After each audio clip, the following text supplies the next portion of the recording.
गणपती बाप्पा मोरया, मंगलमूर्ती मोरया. बाप्पाच्या कृपेने तुमच्या सर्व इच्छा मनोकामना पूर्ण हो. तर आज मी तुम्हाला भगवान श्री गणेशाची कथा सांगणार आहे. ही कथा ऐकल्यामुळे आपल्या आयुष्यातील संकटे, दुःख, विघ्न हे दूर होतील. त्याचसोबत आपल्याला भगवान श्री गणेशांचा आशीर्वाद मिळेल.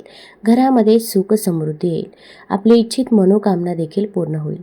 त्यामुळे व्हिडिओ स्किप न करता शेवटपर्यंत जरूर बघा. चॅनलवरती नवीन असाल तर चॅनल लाईक करा आणि सबस्क्राईब देखील करा.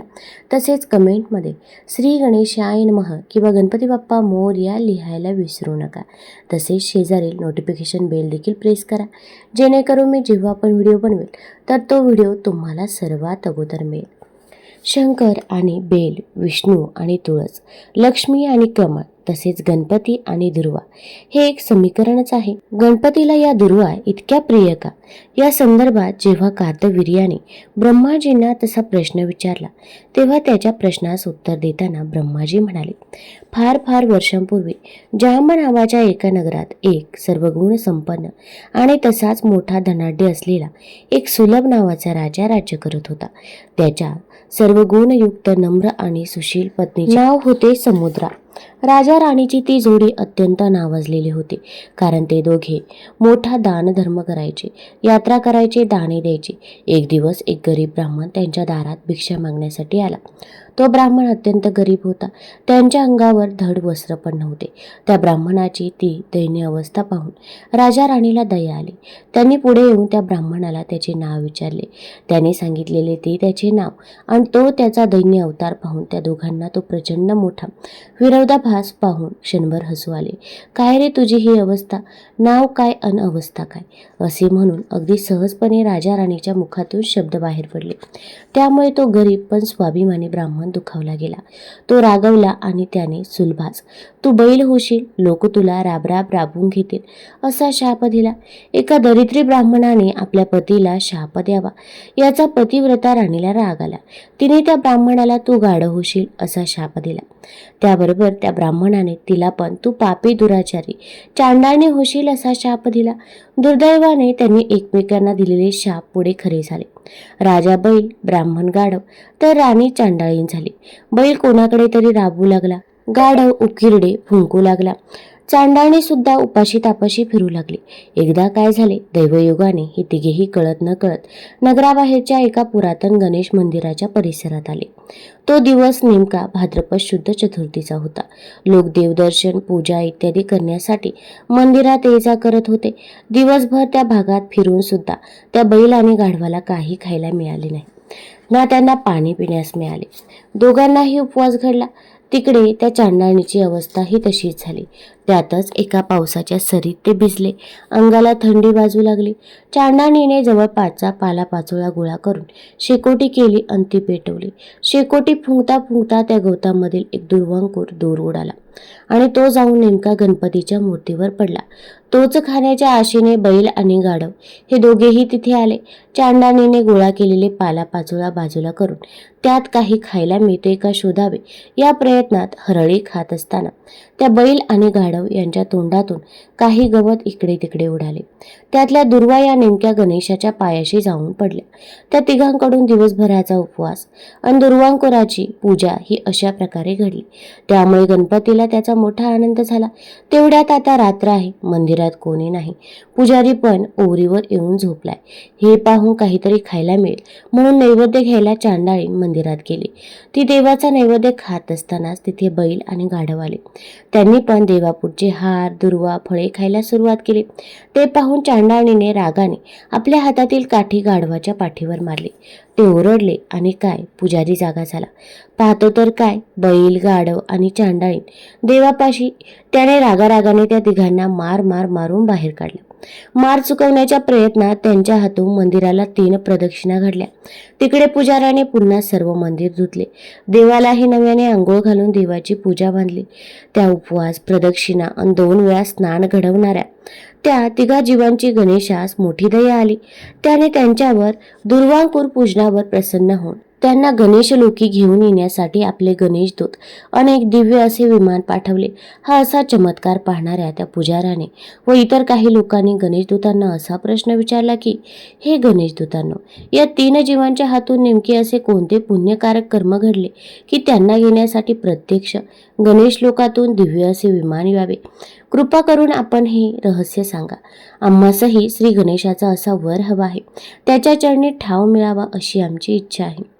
बैल, गाढव आणि चांडाळ यांना घेण्यासाठी जे गणेश दूत आले त्यांना जेव्हा या तिघांचे कोणते कर्म यांना मोक्षास नेत आहे असे विचारले असता गणेश दूत म्हणाले, कळत न कळत यांच्या हातून श्री गणेशाचे जे दुर्वांकुर पूजन झाले त्याचा हा प्रताप आहे.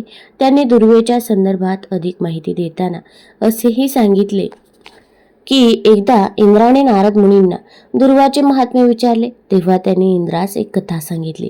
ती अशी की अनेक वर्षांपूर्वी स्थावर नावाच्या एका नगराजवळच्या रम्य प्रदेशात कौंडिन्य ऋषी राहत होते. त्यांच्या आश्रमाजवळ एक छान तळे होते. त्या तळ्यात रोज अनेक सुंदर सुंदर कमळे उगवत. कौंडिन्य ऋषी हे थोर गणेश उपासक होते. ते रोज श्री गणेश नामावली पठण करून गणेशास एक कमळ अर्पण करत. एकदा या गणेश भक्त ऋषींना त्यांची धर्मपत्नी आश्रया हिने एक प्रश्न विचारला की, स्वामी, गणेशाला दुर्वा इतक्या प्रिय का? तेव्हा आपल्या पत्नीच्या या प्रश्नाला उत्तर देताना कौंडिन्य ऋषी म्हणाले, प्रिये, एक दिवस यमलोकात यमराजाने एका मोठ्या उत्सवाचे आयोजन केले. त्यासाठी स्वर्गलोकातील अनेक गणगंधर्व, अप्सरा आणि नृत्यांगांना यांना पाचारण केले. त्या उत्सवाच्या निमित्ताने अनेक नृत्य गायनाचे कार्यक्रम झाले. एका नृत्याच्या कार्यक्रमात तिलोत्तमा नावाची एक अत्यंत सुंदर कमनीय रूपयौवना अप्सरा आपले नृत्य सादर करत असताना तिचे सौंदर्य पाहून प्रत्यक्ष यमराज तिच्यावर मोहित झाले. त्याचा कामाग्नी इतका उफाळून आला की यमराजाने तिला तत्काळ आपल्या महाली केले अन तिच्याशी अंगसंग केला. यमराजापासून त्या नृत्यांगनेला एक पुत्र निर्माण झाला. त्याचे नाव ठेवले अनलासूर. या अनलासुराचे डोळे जन्मताच निखाऱ्यासारखे जळजळीत अन आग ओकणारे होते. ते बालक जन्मताच आपल्या दृष्टीने सकल पृथ्वी अग्नीने जाळू लागला. अनलासुराने पृथ्वी जाळण्यास सुरुवात करताच इतर लोकीच्या लोकांनाही आपल्या जीविताची काळजी वाटू लागली. त्यांनी जीवरक्षणासाठी सृष्टीचे संरक्षक भगवान विष्णू यांच्याकडे धाव घेतली. त्यांना यमपुत्र अनलासुराच्या कारभाराची कल्पना दिली व रक्षण करण्याची प्रार्थना केली. त्यावेळी या सर्वांना दिलासा देत भगवान विष्णू म्हणाले, लोक हो, या अनलासुराचा नाश करायला हवा हे खरे, पण ते कार्य माझ्या हातून घडणार नाही. तर अनलासुराचा शेवट हा शिवगौरी पुत्र श्री गणेश याच्याच हातून घडेल. तसेच विधी लिखित आहे. तेव्हा आपण सर्वजण श्री गणेशास शरण जाऊया. तो आपले कार्य नक्की करेल. अनलासुराचा वध होणार, त्याचा शेवट हा श्री गणेशाच्या हातून होणार. हे वृत्त समजताच सर्वांना आनंद झाला. त्यांनी या जनहित कार्यासाठी गणेशास प्रवृत्त करायला गणेश लोकी धाव घेतली. त्यांची प्रार्थना ऐकून विघ्नहर्ता गणेशाने त्यांना मी तुमचे संकट निवारण करीन असे अभिवचन दिले. इकडे श्री गणेश आपल्या शरणागत भक्तांना निर्भय करत असताना अचानक तिथे प्रत्यक्ष अनलासुराचे आगमन झाले. त्याने आपल्या नजरेतून अग्निज्वाला उकण्यास सुरुवात केली. तेव्हा सारेजण आपापले प्राण वाचवण्यासाठी इकडे तिकडे पळून गेले अन दडून बसले. फक्त श्री गणेश हाच एका बालकाच्या रूपात जाऊन त्या अनलासुरासमोर उभा राहिला. कौंडिन्य ऋषी आपल्या पत्नीस सांगत होते की जेव्हा तो अनलासूर हा गणेशापुढे आला तेव्हा त्याने आपल्या निखाऱ्यासारख्या दृष्टीने सृष्टीतल्या पाण्याच्या साठ्यांची वाप केली. झाडे झुडे वनस्पती पार करपवून टाकले. जमीन सुद्धा तप्त होऊन मंगाळू अन्न चिराळू लागले. सर्वत्र एकच हाहाकार झाला.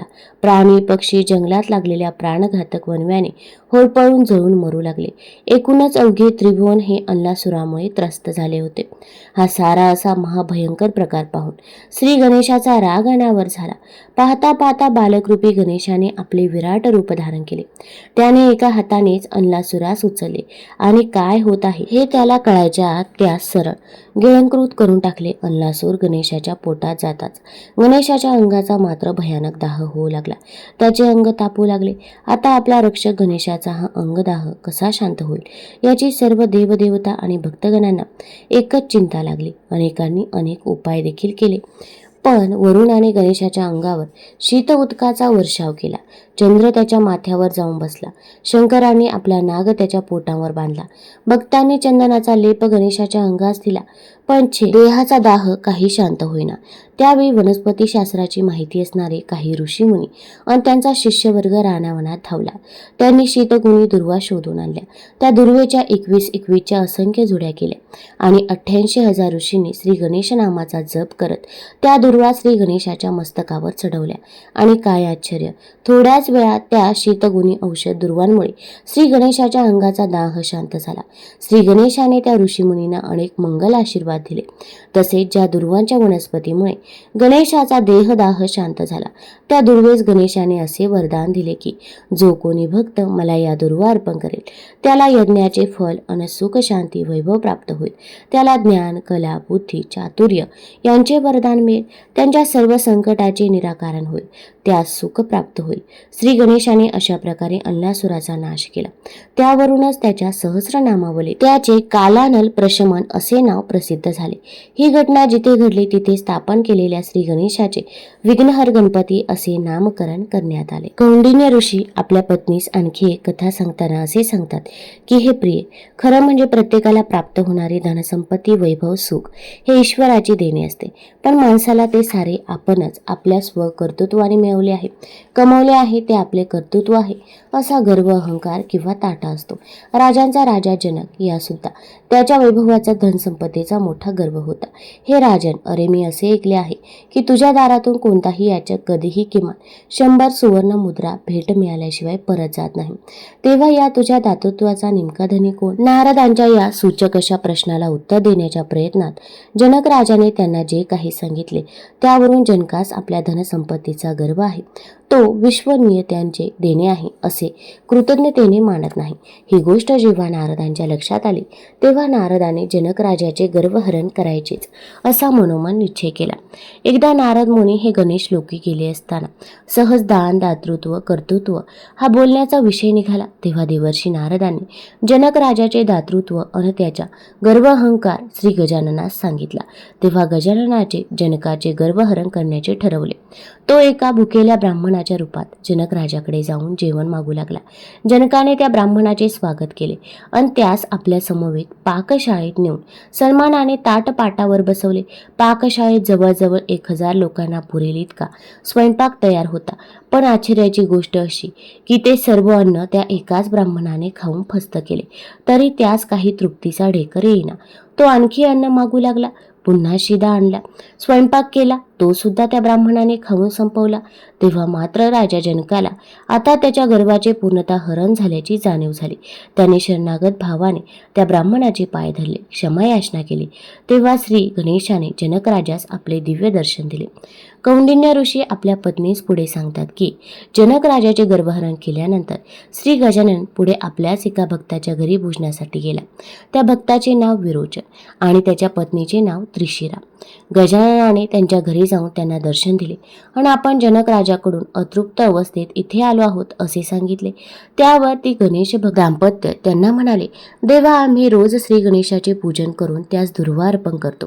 आता घरात एकच दुर्वांकुर शिल्लक आहे, तू त्याचा प्रेमाने स्वीकार कर. असे म्हणून त्या दोघांनी भक्तियुक्त अंतकरणाने गणेशास तो एकमात्र दुर्वांकुर दिला. पण त्या तेवढ्याशा दुर्वादलाने देव तप्त झाला. त्या दोघांनी गणेशाच्या चरणावर नतमस्तक होत त्याने देवांकडे जन्मोजन्मी तुझा विसर न व्हावा असे वरदान मागितले. हा कथाभाग सांगून झाल्यावर आणि तो सर्व भाग ऐकून काहीशा शंकित झालेल्या आपल्या धर्मपत्नीला समजावेल कौंडिन्य ऋषी तिला म्हणाले, प्रियतमे, हे असेच आहे. आपण देवाला किती देतो याचा तो विचार करत नाही, तर तो तुम्ही कोणत्या आणि किती श्रद्धा आणि भक्तिभावाने त्याला दिले आहे याचाच विचार करतो. बघ ना, विचार कर. गर्विष्ठ जनक राजाकडेच 1000 लोकांचे अन्न खाऊनही ज्याची भूक भागली नव्हती, त्याच देवाने प्रेम, श्रद्धा आणि भक्तिभावाने दिलेल्या एका दुर्वांकुराचा स्वीकार करून तृप्तीचा ढेकर दिला. त्या अर्थी एका छोट्याशा दुर्वांकुराचे मोल किती असते याची खरं तर तुला कल्पना आली असेलच. दुर्वा ही गणेशास अतिशय प्रिय आहे. त्यामुळे प्रत्येक गणेश भक्ताने संकष्टी चतुर्थी, अंगारकी चतुर्थी, मंगळवार, बुधवार या दिवशी श्री गणेशास दुर्वा जरूर अर्पण कराव्यात. दुर्वाचे मोल हे खरोखरच अनमोल आहे. आता आपण अंगारकी चतुर्थी व्रताची कथा ऐकूया. महिमा ऐकूया. तत्पूर्वी तुम्ही चॅनलवरती नवीन असाल तर चॅनल लाईक करा आणि सबस्क्राईब देखील करा. तसेच एकदा कमेंटमध्ये गणपती बाप्पा मोरया, मंगलमूर्ती मोरया जरूर लिहा, जेणेकरून आपल्याला देखील भगवान श्री गणेशांचा आशीर्वाद नक्कीच प्राप्त होईल. हे देवेंद्रा, मी असे ऐकले आहे की संकष्टी चतुर्थी व्रताप्रमाणेच श्री गणेशाचे आणखी एक अंगारकी चतुर्थी व्रतही आहे. आपण कृपा करून मला त्या व्रताचा महिमा सांगाल का? तेव्हा शूरसेन राजाच्या मनातली ती ज्ञान जिज्ञासा लक्षात घेऊन देवादिदेव इंद्र म्हणाले, राजन, आज तुझ्या निमित्ताने ही गणेश व्रत महिमा निवेदनाची सेवा माझ्या हातून घडत आहे. याचा मला मोठा आनंद आहे. हे राजा, प्रत्येक महिन्यात संकष्टी चतुर्थी ही येतेच, पण ज्यावेळी ही तिथी एखाद्या मंगळवारी येते तेव्हा त्या तिथीच्या चतुर्थीस अंगारकी चतुर्थी असे म्हणतात. मात्र कालगणनेच्या खेळात ही अशी चतुर्थी फार कमी वेळा येते. ती चतुर्थी साधून जे गणेश भक्त अंगारकी चतुर्थीचे व्रत करतात त्यांना श्री गजाननाच्या कृपेने मोठे पुण्य लाभते. त्यांच्या मनोकामना पूर्ण होतात. गणेशाचा कृपा प्रसाद त्यांना लाभतो. हे राजा, या अंगारकी चतुर्थीची कथा पण अत्यंत सुंदर आणि श्रवणीय आहे. ती कथा आता तू श्रवण कर. क्षिप्रा नदीच्या काठावर अवंती नावाची एक नगरी होती. त्या नदीच्या काठावर जे अनेक ऋषीमुनींचे आश्रम होते त्यातच एक आश्रम होते भारद्वाज. भारद्वाज नावांच्या ऋषींचं होतं. भारद्वाज ऋषी हे एक महान तपस्वी आणि अग्निहोत्री होते. त्यांच्या आश्रमात अनेक विद्यार्थी विद्यार्जन करत. एकदा हे भारद्वाज ऋषी पहाटे पहाटे क्षिप्रा नदीवर स्नानास गेले. तेव्हा त्यांनी असे पाहिले की स्वर्गलोकीच्या काही अप्सरा त्या नदीपात्रात स्नान करत होत्या. त्या सर्वांग सुंदर कमनीय नवयौना अप्सरांचे ओले अंग पाहून अचानक भारद्वाज ऋषींच्या मनात कामविकार इतक्या मोठ्या प्रमाणात निर्माण झाला की त्यांना तो संयमाने आवरणे शक्य झालं नाही. परिणामी त्यांचे ते तेज होते तर ते खाली पडले. ते खाली पडलेले वीर्य धरणी मातेने आपल्या पोटात सामावून घेतले. झाल्या प्रसंगाने भारद्वाज ऋषी मात्र मोठा खजील झाला. त्यांनी कसेबसे आपले चंचल मनास आवरले. नित्याचे स्नान केले. झालेल्या गोष्टीबद्दल ईश्वराकडे क्षमा मागितली आणि ते आश्रमात परत आले. पुढे आपल्या नित्याच्या ध्यानधारणा, तपसाधना, विद्यादान या कामात त्यांना ती घटना विसरल्यासारखी झाली.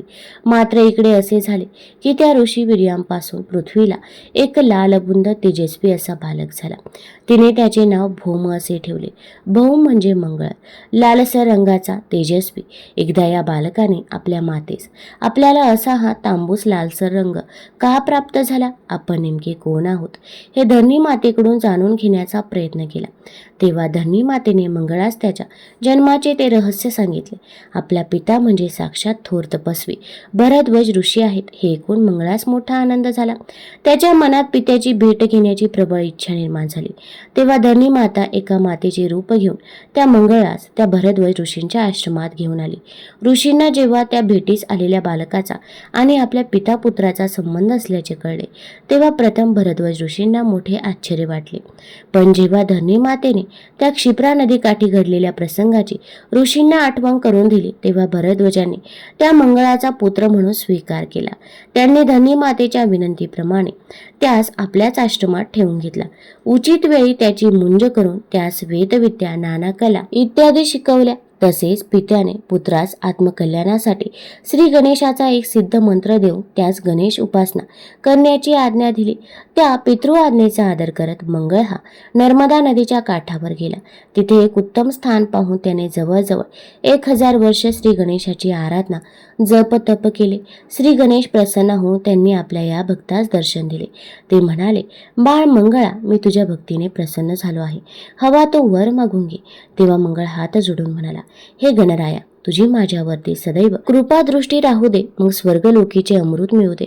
आज ज्या तिथी अनुवारास तू मला प्रसन्न होऊन हा दर्शन दिलास तो दिवस माझ्या व्रताशी जोडला जाऊ दे. तेव्हा प्रसन्न झालेले गणराज म्हणाले, हे भूमिपुत्रा, तू भौम या नावाने ओळखला जाशील. तुला या अमृताचा लाभ मिळेल. आज मंगळवार आणि चतुर्थी तिथी आहे. असा योग जेव्हा जेव्हा येईल ती तिथी तुझ्या नावाने अंगारकी चतुर्थी म्हणून ओळखली जाईल. या दिवशी माझे पूजन, व्रत, उपासना, नामस्मरण करणाऱ्या भक्तास अनेक संकष्ट चतुर्थी व्रत केल्याचे पुण्य फळ मिळेल. असा आशीर्वाद देणाऱ्या गणेशाचे त्या भारद्वाज ऋषींच्या पुत्राने एक भव्य मंदिर बांधले. त्यात दशभुज गणेशाची प्रतिष्ठापना केली. त्या गणेशाचे मंगळाने मंगलमूर्ती असे नाव ठेवले. तुम्हाला जर ही कथा, ही माहिती आवडली असेल तर चॅनल लाईक करा, सबस्क्राईब करा आणि आपल्या मित्रपरिवारासोबत जरूर शेअर करा. धन्यवाद.